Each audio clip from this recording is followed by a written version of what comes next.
ঠান্ডা মাথায় আজকে রাতের বেলা চিন্তা করবা আল্লাহ পাক তোমাকে কি জন্য দুনিয়ায় পাঠিয়েছেন।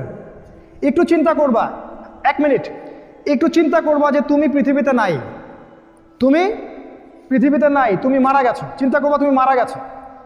এরপর চিন্তা করবা তুমি যে মারা গেছো পৃথিবীর কারো কোনো সমস্যা হচ্ছে কিনা।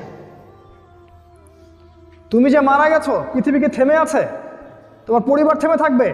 তোমার শিক্ষা, তোমার বন্ধু বান্ধব, তোমার আত্মীয় স্বজন কেউ থেমে থাকবে? কেউ থেমে থাকবে না। তুমি পৃথিবীতে থাকো বা না থাকো কারো কিছু আসে যাবে না। আল্লাহ পাক তোমাকে যে পৃথিবীতে রেখেছেন একটা সুযোগ খালি দিয়েছেন, সেটা তুমি আল্লাহর দ্বীনের জন্য কিছু করতে পারো। এটাই আল্লাহ তোমার কাছে চান, আর কিচ্ছু চান না। আর কিচ্ছু আল্লাহ তোমার কাছে চান না। আল্লাহ চান তুমি একজন ভালো মানুষ হও, ভালো মুসলিম হও এবং দ্বীনের জন্য কিছু খেদমত করে পৃথিবী থেকে বিদায় নাও।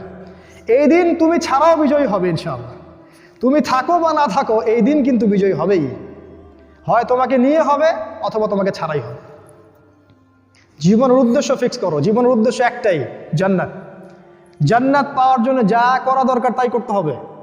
কোরআন হাদিস মেনে চলা থেকে শুরু করে আমল করা, আদব আখলাক সব কিছু এর মধ্যে চলে আসবে ইনশাআল্লাহ। আল্লাহ পাক তোমাকে পথ দেখাবেন। আগে তুমি জীবনের উদ্দেশ্য ফিক্স করো।